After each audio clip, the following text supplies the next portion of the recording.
우리 인간은 늘 새로운 것들을 추구합니다. 과거에 이미 경험했던 것들은 고리타분하고 지루한 느낌마저 들지 않습니까? 뭔가 우리 인생에 새로운 것들이 계속 충족되지 않으면 마치 우리 삶은 퇴보하는 것처럼 퇴보하는 것처럼 느껴지는 분도 계시지 않으신가요? 그런데 저는 실상은 다르다는 생각이 듭니다. 모든 것의 기초와 근본은 새로운 것이 아니라 본질적인 것을 추구하고 본질적인 것을 계속하는 것을 의미하기 때문입니다. 오늘 본문의 이야기는 성벽을 재건한 하나님의 백성들이 7월 1일 나팔절에 수문화 광장에서 하나님 말씀을 들으며 회개와 감격을 경험한 이후의 이야기를 기록하고 있습니다. 감격스러운 나팔절을 보내고 그 이튿날 백성의 족장들과 제사장들과 레위 사람들이 학사 에스라에게 다시 찾아가 모였습니다. 그들이 다시 모인 이유는 율법의 말씀을 밝히 알고자 모인 것입니다. 함께 율법에 기록된 말씀을 살펴보는 중에 7째 달에 초막절을 지키라 하는 말씀을 깨달았습니다.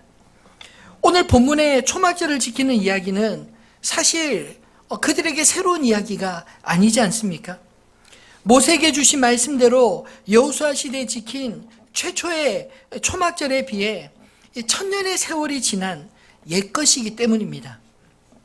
근데 오늘 본문의 장면은 전혀 새로울 것이 없는 옛것을 다시 재현하는 장면이지만 놀랍게도 너무나 새롭게 보이지 않으시나요? 아니, 그들이 잊고 있었던 것을 다시 기억하고 다시 찾아내어 그들에게 전혀 새로운 기쁨을 맛보는 것이 오늘 본문의 전체에 흐르는 내용입니다. 저는 말씀을 묵상하면서 제목을 초막절의 회복이라고 적었다가 나중에 부제를 부흥을 경험한 사람들 이렇게 바꾸어 보았습니다. 사실 오늘 본문의 이야기는 부흥을 경험한 사람들의 이야기를 소개하고 있기 때문입니다.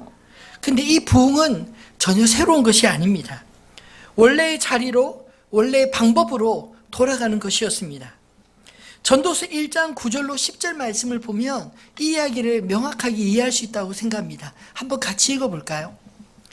이미 있던 것이 후에 다시 있겠고 이미 한 일을 후에 다시 할지라. 해 아래는 새 것이 없나니 무엇을 가리켜 이르기를 보라 이것이 새 것이라 할 것이 있으랴. 우리가 있기 오래전 세대들에도 이미 있었느니라. 아멘. 우리는 늘 새로운 것을 찾고 또 새로운 시도에 열광하지만 성경이 말씀하는 것처럼 해 아래 새 것이 없다 하십니다. 이미 이전에 있었던 것을 새롭게 발견하는 그 즐거움을 누리는 것입니다. 저는 부흥하면 옛날 제가 어린 시절 1년에 교회에서 한두 번 하던 심령 부흥회가 먼저 떠올랐습니다. 그 예전에 심령 부흥회 때마다 불렀던 그 찬송가들 아시나요? 빈들의 마른 불같이 시들은 나의 영혼. 이 부흥회 때 주로 이렇게 많이 부르는 찬송가들이 있죠. 그런 찬송가들 또 주여 외치며 함께 뜨겁게 기도하던 모습들 그런 것들이 먼저 떠오릅니다. 근데 사실 저는 말씀을 준비하면서 이 부흥의 형식이 그리운 것이 아니라 예전에 부흥회를 사모하던 사람들, 은혜를 사모해서 이웃교회나 또 멀리 그 시골에서 시내까지 이 부흥회로 달려간 그런 사람들의 마음, 그 마음들이 그립습니다. 느헤미야 시대에 1000년 만에 제대로 된 초막절을 지내며 백성들이 감격해하는 모습도 사실은 그들의 마음이 하나님을 향해 있었기 때문 아닌가요? 바라기는 오늘 말씀을 함께 나누는 가운데 우리 안에 하나님을 향한 마음이 회복되기를 진심으로 소망합니다. 우리 안에 하나님으로 말미암는 그 부흥을 모두가 경험할 수 있기를 진심으로 기대합니다. 그렇다면 이 부흥이라는 것은 어떻게 오는 것일까요? 만약 부흥의 원리가 있다면 그것은 무엇일까요? 저는 오늘 말씀 묵상하면서 두 가지로 정리해 보았는데 첫 번째로 부흥은 말씀을 사모하는 곳에 부흥이 있다는 것입니다. 오늘 말씀 속에 초막절을 지내며 백성들 가운데 큰 기쁨이 있었던 것은 먼저 그들의 지도자들과 백성 모두가 하나님의 말씀을 사모하고 있었기 때문입니다. 지난주에 살펴보았던 7월 1일 나팔절에 이른 새벽부터 종호까지 말씀을 듣기 위해 수문화 광장에 모인 백성들의 사모함 기억나시나요? 말씀을 펼칠 때 모든 백성들이 일어서서 자리에 앉아서 편안하게 듣는 것이 아니라 말씀을 읽는 자와 함께 그 말씀을 하나도 놓치지 않기 위해서 서서 말씀을 경청하는 그들의 이야기들 말입니다. 그리고 나팔절을 마치고 나서도 오늘 본문에 보면 말씀에 대한 갈급함으로 말씀을 더 알고 싶었던 지도자들의 사모함이 있었습니다. 말씀을 열어 그 속에 그들을 향한 하나님의 이 말씀을 듣던 중 초막절을 어떻게 지내야 하는지 성경 속에서 새롭게 발견한 것입니다. 여러분, 우리가 읽고 있는 이 성경은 우리가 잊고 살았던 것을 다시금 기억나게 하지 않나요? 오늘 초막절을 지키라는 내용도 새로운 것이 아니지 않습니까? 모세의 율법책에 1000년 전에 기록된 말씀이요, 하나님께서 친히 영원히 지켜야 될 그 백성의 3대 절기 중 마지막 3번째 절기가 바로 초막절이었습니다. 그런데도 그동안 그 백성들은 초막절을 어떻게 지내야 하는지 잊고 산 것입니다. 적어도 성경에서 말하는 그대로 지키지 못했습니다. 그러니 그들이 다시 지킨 그 초막절에 이렇게 흥분하고 들떠있고 기뻐하는 것이 아니겠습니까? 사실 그들이 초막절을 잊고 살았던 그 결과는 무엇이었을까요? 그 백성들이 그들의 왕이신 하나님을 잊고 살았었고 또 자신들이 누구인지 그 정체성조차 잊고 살았던 때를 말하지 않겠습니까? 그 결과가 그 백성들이 그 땅에서 쫓겨나 바벨론의 포로로 잡혀가는 신세가 된 것입니다. 그들이 누리던 모든 것의 근원을 그들이 잊어버렸기 때문에 그들은 당연하게 누리던 그 모든 것들을 하루아침에 다 잃어버렸던 것입니다. 오늘 우리가 읽은 본문은 무너졌던 그들의 정체성을 찾고 다시 세우는 부흥에 관한 이야기가 아닌가요? 새로운 것을 발명해서 뭔가 새로운 것을 만든 이야기가 아닙니다. 이미 있었지만 잃었던 것을 다시 재발견하는 기록입니다. 우리 인생의 가장 중요한 것들은 사실 이미 주어졌지만 우리가 소중하게 여기지 못해서 잃어버린 것들 아닌가요? 건강도, 사랑하는 가족도, 평상시는 그 소중함을 잘 모르고 지내다가도 늘 그 자리에 있을 것 같은 가족이 어느 날 잘 안 보이면, 건강할 것 같은 몸이 건강을 잃으면 얼마나 당황스럽고 힘든지 모릅니다. 부흥의 사전적 의미가 쇠퇴했던 것이 다시 일어나는 것인데, 부흥이 일어났을 때 모든 것이 본래의 자리를 되찾게 되는 줄 믿으시기를 바랍니다. 하나님이 우리 인생의 주인으로 오시는 것이 모든 부흥의 출발인 것입니다. 하나님의 말씀이 비로소 하나님의 말씀으로 들리고 하나님의 말씀이 꿀송이처럼 달게 느껴지는 것이 바로 부흥 아닌가요? 초막절에 초막에 거하며 이 땅에서 우리는 본향을 찾아가는 나그네의 힘을 깨닫고 절제와 감사를 배우는 것이 또한 그들 자신을 발견하는 부흥이었습니다. 하나님은 세상을 조화롭고 질서 있게 창조하셨습니다. 인생에 하나님이 창조하신 세상 속에서 자신을 알아가고 세상을 알아가고 그리고 무엇보다 이 모든 것을 창조하신 하나님을 알아가는 것, 이것이 바로 부흥 아닐까요? 그 질서의 중심에 각 대상에 대한 바른 이해가 필요하다고 생각합니다. 하나님은 믿음의 대상입니다. 하나님은 우리의 믿음에 온전히 실망시키지 않으시는 유일한 분이십니다. 인간은 믿음의 대상이 아닙니다.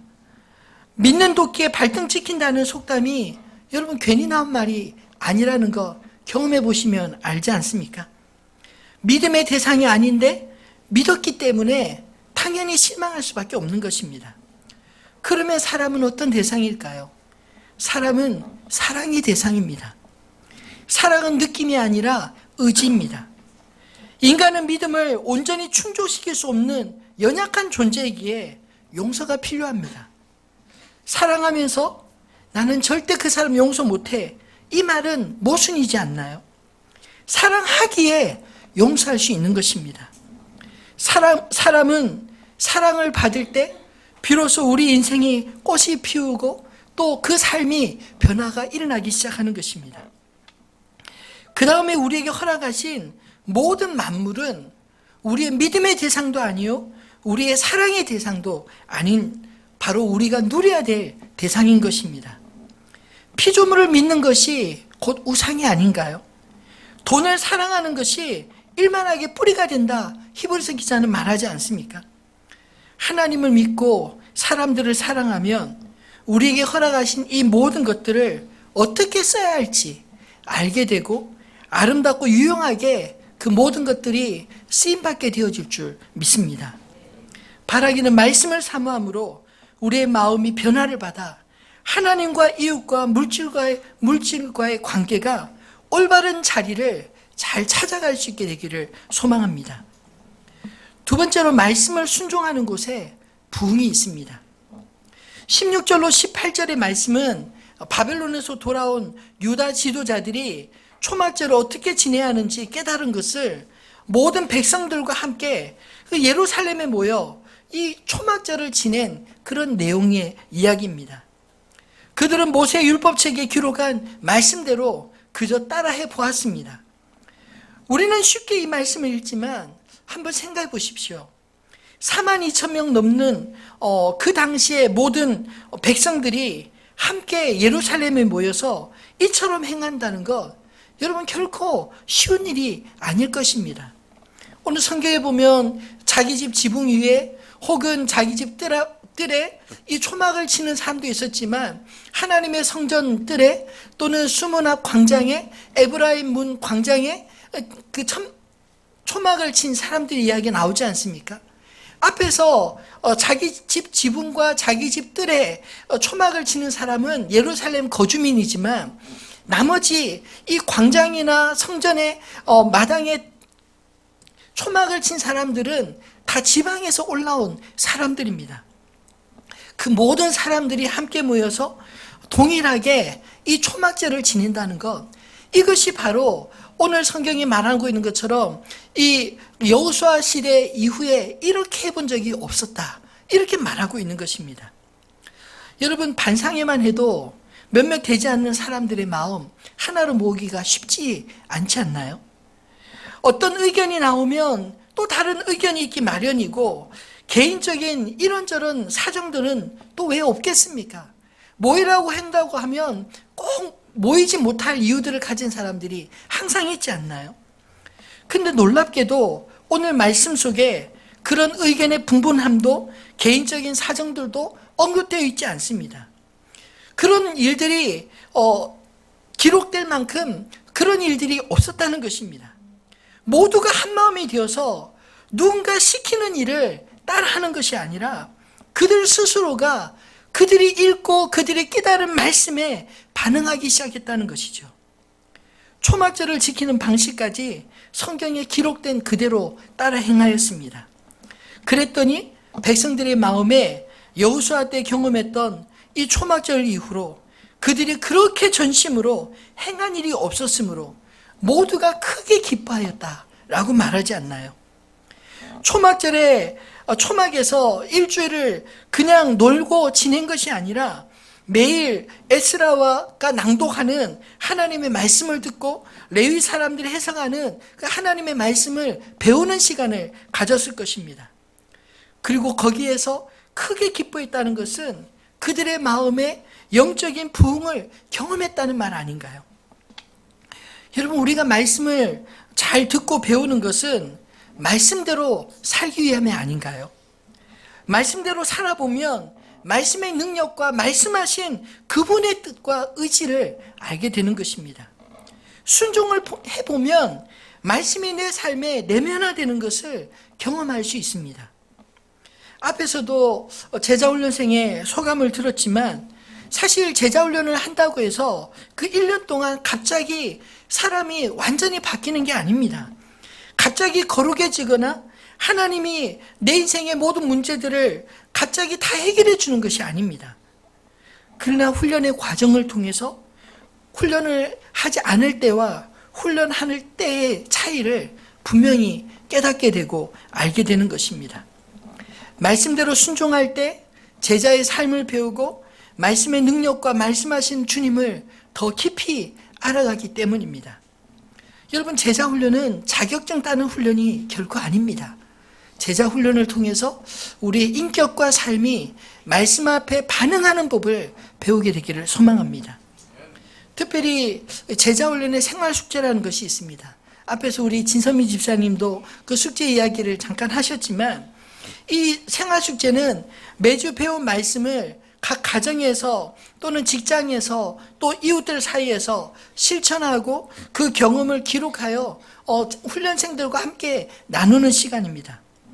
근데 놀라운 것은 사실 별것 아닌 것 같은 작은 행동들, 예전 같으면 쑥스러워서 결코 하지 않을 숙제이기 때문에 그냥 억지로 하는 그런 작은 행동들을 통해서 변화되는 수많은 이야기를 저는 훈련생들에게서 들었습니다. 어떤 분들은 생활 숙제를 가볍게 생각하고 형식적으로 하시거나 안 하시는 분들도 혹 있는데 열심히 하신 분들과 1년을 지나보면 다른 차이가 분명히 나타나는 것을 깨닫게 됩니다. 삶 속에서 말씀대로 순종한 일들이 우리의 생각과 행동만 바꾸는 것이 아니라 내 주변의 사람들도 함께 바꾸어 나가는 것을 경험할 수 있기 때문입니다. 제자훈련 중에 이 가정이 회복되었다는 간증을 참 많이 듣습니다. 사실은 훈련 과정 속에 가정을 회복하는 그런 훈련 프로그램이 따로 있는 것은 아니지만 분명하게 그 말씀대로 그렇게 실천하는 가장 가까운 이웃이 누구겠습니까? 사실 아내요, 남편 아닌가요? 또는 자녀들 아닌가요? 그렇게 그 말씀을 실천하다 보니까 그 말씀을 실천하는 나의 행동과 태도도 바뀌고 마음도 바뀌지만 그것을 함께 경험하는 가족들 역시 그 기간 동안 그런 변화들을 경험할 수 있다는 것입니다. 바라기는 우리가 말씀을 하는 신앙인이 아니라 말씀을 따라 행동하는 그리스도인들이 다 되시기를 주님의 이름으로 축원합니다. 말씀을 맺겠습니다. 하나님의 말씀을 사모하고 순종하는 가운데 나를 찾고 하나님을 만나시기를 주님의 이름으로 축원합니다. 말씀을 잊지 마시고 말씀하신 것을 기념하며 사시기를 바랍니다. 여러분, 성경에 왜 이렇게 수많은 기록들이 있을까요? 이 기록들을 보면 예수님의 말씀과 행동들, 예수님을 경험했던 사람들의 기록도 있지만 하나님께서 선지자를 통하여 직접 이것을 기록하라 명하신 기록들도 수없이 많이 있지 않나요? 왜냐하면 이런 기록들은 우리가 잊기 쉬운, 우리가 늘 깜빡깜빡 잊고 사는 줄을 주님이 아시기 때문에 기록으로 남겨서 잊지 말라고 하신 것 아니겠습니까? 이상하게 이 원한은 잘 잊혀지지 않습니다. 그런데 감사할 일은 그보다 훨씬 쉽게 잘 잊어버리지 않으시나요? 초막절을 지키라고 하신 이유는 초막절을 제대로 지켜보지 않으면 그 의미를 잘 알 수가 없습니다. 초막절을 지키라는 것이 단지 1000년 전 조상들의 과거를 추억하라 이런 의미가 아닙니다. 초막절을 영원히 지키라고 하는 것은 우리가 이 땅에서 나그네로 사는 존재라는 것을 잊지 말고 기억하라는 것입니다. 우리가 누리는 이 모든 것이 누구로부터 왔는지 잊지 말라는 것입니다. 그리고 궁극적으로 이 초막절은 추수를 다 마친 이후에 초막절을 지내는데 나그네의 삶을 마칠 때 궁극적으로 완성돼 이 알곡과 쭉정이를 나눔과 같이 우리가 하나님 앞에서 알곡으로서 우리가 어떤 준비를 해야 되는지 일주일 동안 하나님의 말씀을 들음으로 그 나라를 잠시지만 경험하게 하시고 사모하게 하시는 것이 이 절기의 목적이지 않을까요? 예루살렘 성벽을 재건하고 첫 번째 맞는 이 초막절은 또한 자신들이 쌓아 올린 성벽이 그들을 지켜주는 것이 아니라는 것을 또한 새롭게 깨닫게 되는 절기였습니다. 이전에 그 강대한 견고한 성벽이 왜 무너졌습니까? 성벽이 그들을 보호해 주는 것이 아니라 그들의 보호자이신 하나님이 그들을 떠나시면 성벽도 그들을 지켜주지 못한다는 것을 말씀을 통해 깨닫게 해주지 않으셨나요? 그러나 반대로 하나님이 그들의 보호자 되시면 그 누구도 그들을 하나님의 손에서 빼앗을 자 없다는 것을 말씀이 친히 가르쳐 주지 않습니까? 그러므로 하나님을 잊지 말고 기억하라는 것, 그것이 초막절의 이 시청각 교육 속에 이 시청각 메시지가 담겨 있는 것입니다. 그렇다면 이 기억하는 것과 기념하는 것, 이것의 차이는 무엇일까요? 기념한다는 것은 단지 기억하는 것에 그치지 말고 그 기억하는 것을 지켜 행하라 라는 행동하라는 의미가 담겨 있다고 생각합니다.